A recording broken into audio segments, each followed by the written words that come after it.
Hello and welcome to the Digital Lighthouse, where we get inspiration from tech leaders to help us navigate the exciting and ever-evolving world of digital transformation.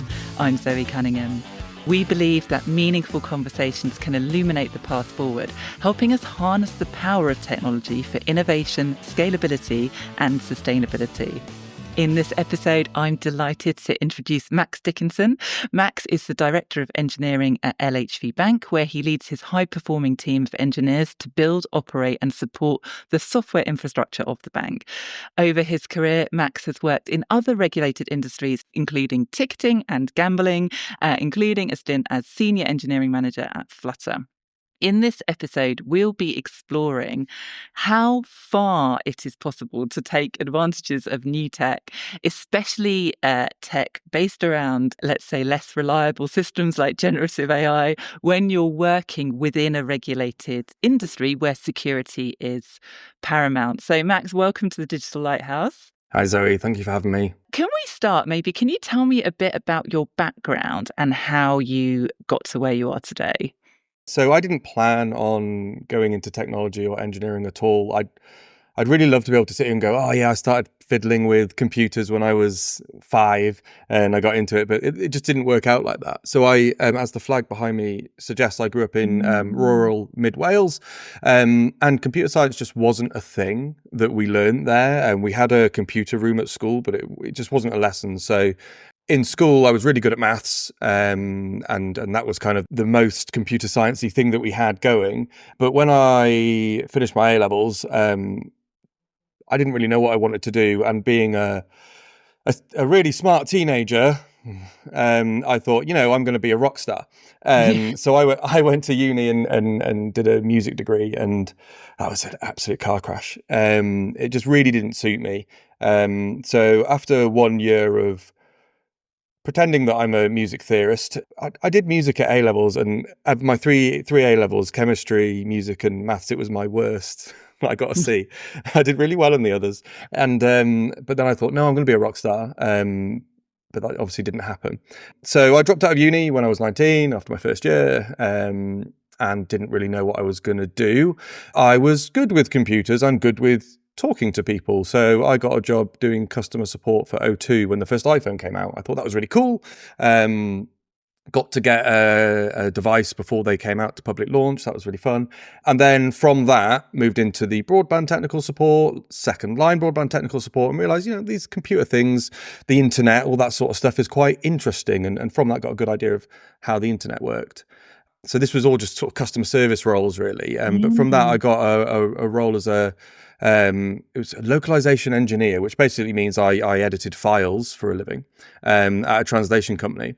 So it was my job to take any sort of file format and make it bilingual. And the old saying, if all you've got is a hammer, everything looks like a nail. Yeah. Well, for about a year, all I had was regular expressions. And wow, you can do a lot with regular expressions. But it got to a point where, it was really quite painful stuff that we were doing. And my boss at the time had been doing a bit of C#, and I thought, oh, that's interesting. That can help me do this job. So I started teaching myself a bit of C#. I made the situation work for myself. So at the time, my girlfriend, now wife, was working. I'm up in Leeds. She was working in Sheffield. So she was dropping me off at work an hour early and picking me up an hour late. And I used that time to teach myself C#. I literally read C# for Dummies because it was perfect for me.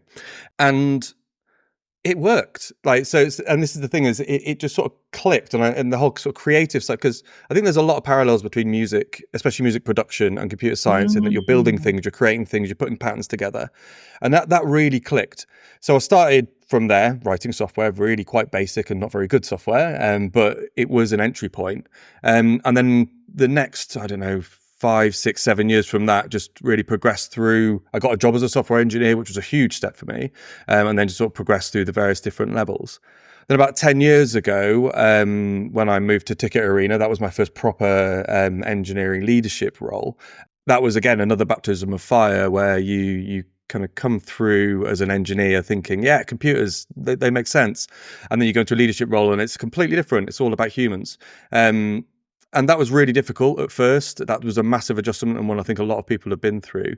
But it taught me a huge amount through making mistakes and through doing some things well as well. It taught me a lot about how to run a team, the importance of psychological safety in creating an environment for a team to flourish.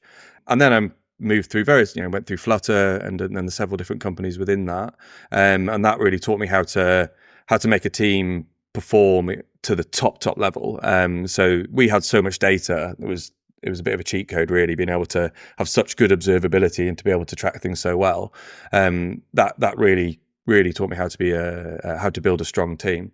And obviously now at LHV Bank, I'm taking a lot of that learning over the last few years, especially from the regulated side of things as well, because it does limit what you can and can't do. I'm taking all of that and putting it together into how to build strong teams. It's such a great introduction. So firstly, I love this idea that you learn how to code. You don't have to be taught how to code. I think that's really important. And I think that flexibility within the industry is great, and seeing people switch later in their careers, I think that's all amazing. But there was something else you said right at the end I thought was fantastic, because it kind of hits on what we want to talk about today, that we all go into programming thinking, oh, it's about computers. And so many of us end up in leadership roles and we're like, no, it's not. It's all about people. And AI kind of sits in the middle of those two things. But let's just set the scene. We're talking about regulated industries. What do we mean by that? I think if you're in a scrappy startup and you're just trying to get things moving as quickly as possible, the risk of doing things wrong is really quite low. Obviously, it depends on what you're building, but generally the risk is quite low. The reason industries are regulated is the risk of doing stuff wrong is much higher. So it's to an extent the same across gambling and finance, in that if you do something wrong, well, it's not just about doing something wrong. If you don't give something the proper care and attention, you can seriously negatively affect people's lives. So in gambling, you can call gambling addiction is a thing. You need to really protect against that and make sure that you're not adding to that. In banking, it's people's livelihoods at stake. If your payment system goes down at a time when someone is, I don't know, stuck in a difficult life situation and they need to make a payment, then you can really cause them serious stress. The regulation exists to protect the customers. I think that's a really important first point, because I think as a kind of fresh-faced engineer going into a regulated environment, you're like, oh, this stuff's annoying. It gets in the way. It slows us down. But actually, you have to come at it from the customer's perspective and think, well, actually, what are we protecting? And you look at things like atomic energy or healthcare or that sort of thing, and you look at the cost of getting it wrong, basically. And that's what the regulations are all about: protecting the consumer and protecting the in the case of atomic energy, I think we all want to make sure that software is working properly. Yeah. And having said that, you kind of come in, and from an engineering standpoint, sometimes it can feel frustrating and like you can't take advantage of things. But have you found that regulation does actually slow you down in terms of or does it prevent you from adopting certain technologies? So when you do it wrong, yes, I'd say. But it's all about the angle that you come at it from. So if you just see compliance and regulation as a gate that you have to get through, or there's a checklist that we do right at the end, then of course it's going to be painful because you've not thought about those things up front. But if you flip it on its head and you see compliance as an enabler, and what I mean by that is understanding what the customers need and how to protect those customers, then that can be a really clear part of how you design your platform, how you design your product. And that's absolutely enabling. You do that right at the beginning. I think a good example of this would be operational resilience, which is a compliance that has come in recently that ensures that we need to have certain levels of observability, of incident management, tracking between all of our different suppliers. So we know if one thing goes down, we understand the impact of that, and then we are able to have an appropriate response. So this is all about protecting the financial system, which is built on so many different suppliers. And we've seen it very recently with the Cloudflare issues. And we've seen other issues recently as well. And understanding, okay, so this third party's gone down, what does that mean? And then what can we do for our customers? What sort of danger are our customers in? What can we do to protect that? Do we need to have failovers and resilience in place? So the regulations driving that, but I haven't seen anything, apart from the reporting aspect of it, I haven't seen anything in there that we weren't doing in Skybet in 2016, because yes, it was a regulated industry, but that's not why we were doing it. We were doing it Yeah. because if we went down, it cost us a ton of money, right? Hmm. So Hmm. we had a really big stability drive, and we built all of these practices. And I've seen all this come in over the last year or so, and thinking, okay, so we're trying to do the thing that we did 9 years ago. But it's just different drivers, isn't it? And it is a good thing because it's making sure that, because not everyone has that same focus on uptime. But then when you have a service that people rely on, you need to have that same focus on uptime. So Yeah. yeah, I don't think at all it doesn't have to be a blocker. You just have to understand the world in which you're working. It's just about being realistic, isn't it? Well, and accepting that your services, there are consequences of what you do, right? The way you explain it, like Exactly. it sounds almost like just being a grown up, right? And like, yeah. Exactly that. And I think when you're early on in your career, full of enthusiasm, you want to just, yeah, ship it, ship it, ship it. And absolutely, like, that's a really good driving mentality to have. And it's the whole sort of Silicon Valley fail fast, Yeah. fail quick sort of thing, which, there is some merit in that in terms of the learning that you get from it, but you have to understand at what cost. So, like, when I talk about it internally, it's like, we're not allowed to fail fast. We can fail safely, and like, Hmm. as long as we've got processes in place, and sort of, because you need to fail sometimes to learn, but you need to fail in a way that it's not negatively affecting the customers. So, being able to fail in carefully fail, Yeah. is the way to look at it anyway. Yeah, that's really cool. So can you give me, and I really love how you kind of organized your thoughts around it. So it's not just about like rushing in and going, we need to do something with AI, we need to keep moving. Mm. It's actually how are we operating and how do we incorporate this into our particular operating environment? So can you tell me like maybe an example or two of specific ways that you've been using like new technology, like specifically AI, and I suppose what you've had to do to make sure that when you fail, it's safe rather than disastrous. Yeah, so for the first thing is not really looking at it too differently to just general software development. I think making sure things go through the relevant governance, so Mhm. that we're not putting out something that, first of all, our customers don't need, and secondly, that'll affect them badly. So there's a few things that we've been doing, and I think there's probably two different ways to look at it. So conventional AI or machine learning, as I like to call it. That's something that we've been using for a long time. It's not new. None of this stuff Yeah. is new, and there's quite well-established patterns for training and monitoring the models. But for us, it was quite new. So we use a lot of third parties that use these sorts of things, but we've more recently started building our own machine learning models, specifically around fraud prevention. It's a really good use case for machine learning because it's just huge amounts of Mhm. data. You start to see Mhm. signals, and you can build things on top of that. And it was when we were building that model where I looked at our software development life cycle and I was like, it would be totally possible for us to put something out that's okay, it's completely following our process, but would be terrible because it could be bringing back the completely wrong responses. So we kind of took that one. Okay, we need to revise this a little bit, and this was where actually spending time with my risk team to understand Mm. model governance that they have around financial models, etc. That was able to then inform us to say, okay, so we need to think about how do we monitor how effective this model is. Is it continuing to give back the results that we want? How do we monitor that on a regular basis? So once a month, we pull down the model results, we pull down the actual results, we take a sample, and then we run that through the team of humans and make sure, is this still following in the right way, or maybe the situation has changed, maybe we need to course correct in the model training, etc. So it's building that observability in from the outset, I think, is the absolutely key thing, and that's probably the main additional need on top of standard software development.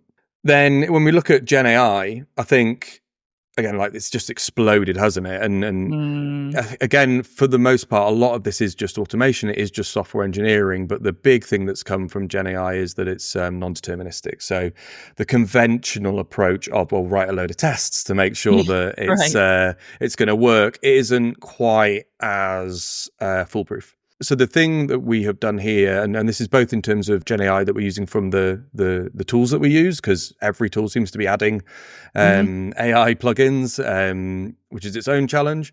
But then also the stuff that we've been building ourselves.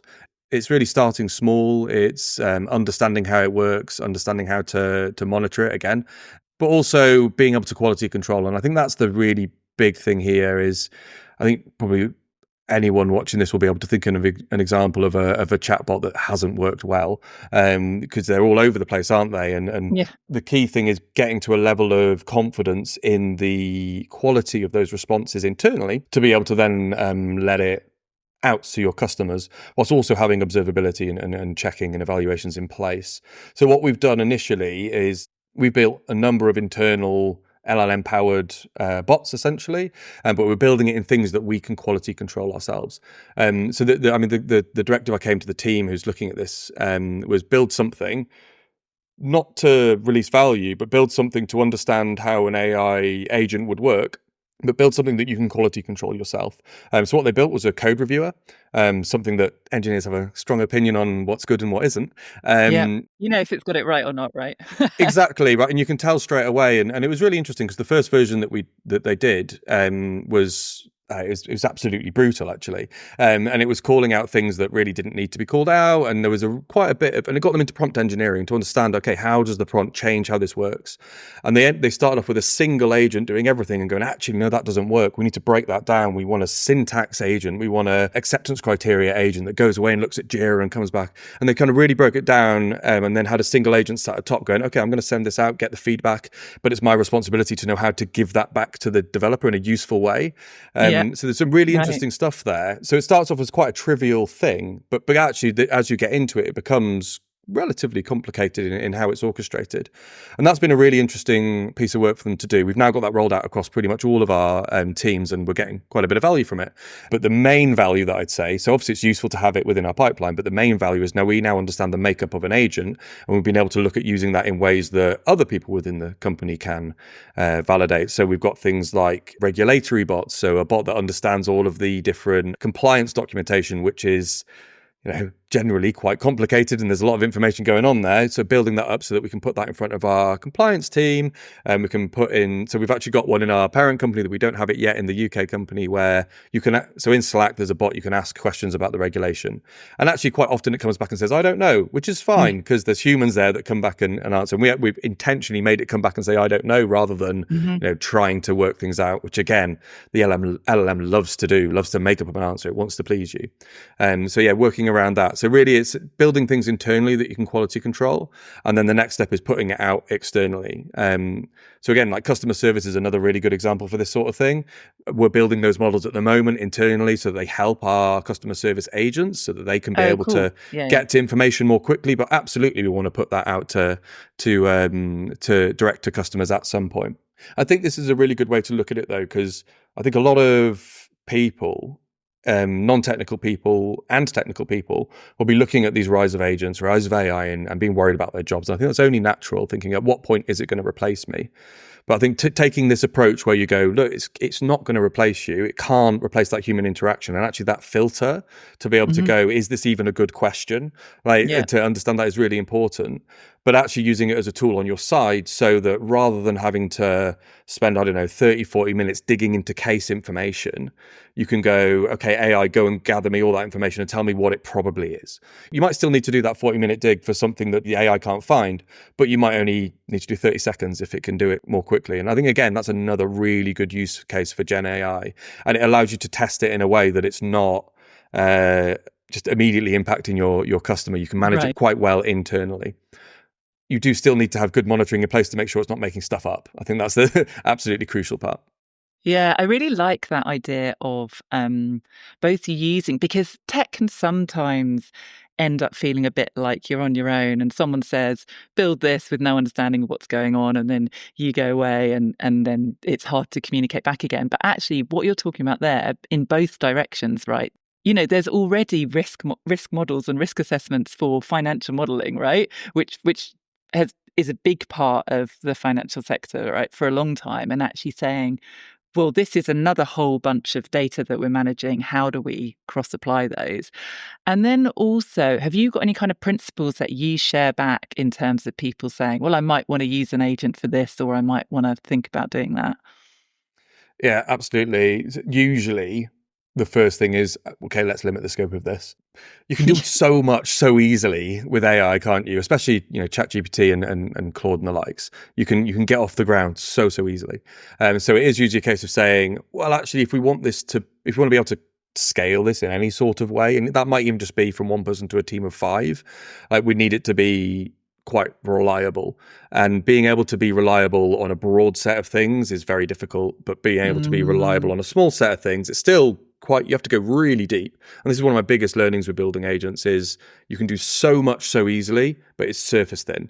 But as soon as you want to go deep, it's actually, you have to think about, I mean, again, it's no different to classic software, right? It's all about the edge cases and the nitty gritty details. Yeah.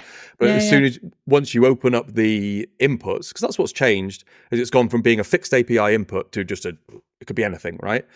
And that's why it suddenly becomes so complicated to actually build a service that can be reliable for that completely wide set of inputs.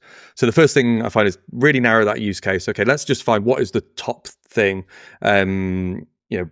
I was talking to someone in my HR team last week, and I was like, okay, what are the top queries that you get that could have been answered by someone just reading the company handbook? And they gave me a list of five questions, and I just threw that into a custom GPT. Got the company handbook in there, and it was able to answer 4 out of 5 of those questions with very little fiddling. And so straight away, it's like, okay, we can make that super narrow, and we can probably save them quite a bit of time.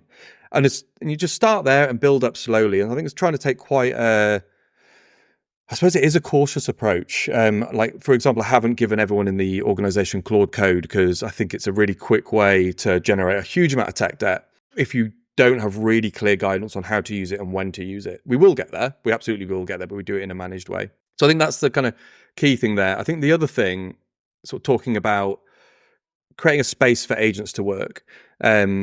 Again, we're super, super early on this, but we've recently gone through a bit of a restructure. We were using team topologies methodology to look at how do we create streamlined teams, so teams that have all of the skill sets and the autonomy to be able to deliver things for our value streams or for our segments end to end. And that's really about how do you give a team agency. And you think about, like, how do you create the really clear guardrails for that team to work within, giving them really clear understanding of what they need to do at different points so they're not constantly having to have handoffs with other teams. Now, as we were going through that process, was the same time we were looking into building an AI agent framework. And I hashed one out I had a week off, and I was sat in the lakes with my laptop hashing out an agent framework. And I was just like, this is the same thing. This is exactly like building the guardrails for an agent to be able to run with autonomy is the same as building a human to be able to run with autonomy, and it actually is the same thing. So having really strong security least privilege principles, so it can only do the things that it's specifically allowed to and trained to do. Having really strong platform as a service, and that doesn't necessarily mean like AWS or anything like that, but like really strong guidelines to say this is how you do this thing. Again, if you build that for your agents, then it's going to be really good for your humans as well. Like, if you want a customer service agent and you've got really good documentation that says, or a service desk agent, really good documentation that says this is what you do in this scenario, then that's actually going to be really easy to make an agent. And I think this is what we're seeing a lot at the minute, and one of the reasons there's such a wide variety or polarized view of how effective AI agents are being. And it's because if you've got that stuff already, then you'll benefit massively. But if you haven't got that stuff already, then you're going to create a mess. And that's where I think these really different, sort of, some teams saying it's slowing them down, some saying it's speeding them up. And it ultimately comes down to how mature your organization is from a kind of platform, security, etc. All right. And just quickly to finish, would you say it is slowing you down or it is speeding you up, like on average at the moment, given that it's early days? Definitely speeding me up on quite a few things. And the nice part is it's the boring stuff for me. Like like writing papers and documentation, and like even like regulation documentation, that sort of stuff. I find it so much easier not to have to think about how am I going to word this. And I'll be chatting, I'll act as a whatever. I need to write this document. Here's everything that I've thought, and I find it easier to brain dump and it to then structure my message, and then for me to then go back and check, is everything here right? I find that much more. It feels more productive. Whether it is or not, I think, is another thing. But for me, one of my challenges with writing a big document like that is I find it hard to start. The big thing that these AI tools have got for me is I find it much easier to start. It can be harder to finish at times, and that's the thing to figure out. So that's worked really well for me. On an engineering side of things, again, I'd say it's a bit 50-50. I think in some areas, definitely it's speeding us up. And this is where we have spent the time to understand what are the proper use cases So when should we use AI versus when we shouldn't? I think in other areas, it's maybe generating a little bit more noise. But again, I'm taking quite a cautious approach from this. Again, regulated. We need to have 4 eyes principle on every piece of code that goes in. So everything needs a pull request. So I can't have Claude generating a load of code across the stack. I've put a really clear mandate to the team, which has said, look, use the tools, but you commit the code. So you own the code. You understand the code. And I think that's a really important point that gets missed. There's a time and a place to use vibe coding, right? When you're experimenting, you're prototyping, etc. But what you're intentionally doing is you're choosing speed over knowledge. And this is something that we look at anyway with software development. A lot of people think the main output of software development is the code, but that's one of the outputs. The knowledge that you gain from building it is a massive part of it. And I talk a lot with my teams about always weighing up, the short term, long term. Are you prioritizing getting it out the door and taking on some knowledge debt? We talk a lot about tech debt. Knowledge debt is absolutely a thing. Most of the techniques that you take to prioritize speed are about siloing, right? And so creating knowledge debt to get something out the door. Vibe coding is just it's like that on steroids. It's like really siloing, generating a load of stuff, but not really understanding it. So if you're actually building something that you're going to have to support, and that's why it's important, you're going to have to come back and support it, then you need to take the time to learn and understand it. And the nice thing is AI can help you with that. It absolutely, like if you've got a large piece of code that you've adopted from someone else, AI is a really good way to understand it. And that's something that people should lean into. So for me, it's speeding me up, it's speeding my team up, but we're still being really cautious on where we implement it. Right. And you're not over promising yet. Yeah. So, yeah. Absolutely. And I think I definitely have lent in myself on understanding and using a lot of these tools. I think, as you can imagine, the promise of, we can automate X, Y, Z and we can speed up delivery. Of course, that gets seen, and then I get those questions. I think the thing I just keep going back on it is, okay, maybe we can see those gains in very specific use cases, and it's knowing when to use it. Yeah, and we will learn as we go and build on that going forward. Thank you so much, Max. I really, really just appreciate you coming on and sharing your insights with such candor. It's thrilling for me to kind of just see other examples of people doing things out there. So thank you so much for joining me. Well, thank you, Zoe. I really appreciate it. This Digital Lighthouse episode was edited by Steve Folland and produced by Patrick Anderson. The theme music was written and recorded by Ben Bailo. A huge thanks to our sponsor Software for their continuing support from the inception of the show in 2019 to the present day. If you love the podcast, please let us know with a rating and review on your platform of choice. We're always looking for feedback to ensure that we're making the best show possible. And if you'd like to take part, please drop us a line at thedigitallighthouse@software.com. You've been listening to The Digital Lighthouse with me, Zoe Cunningham. Thank you for sharing your time with us, and stay safe on this technological ride that we're all on.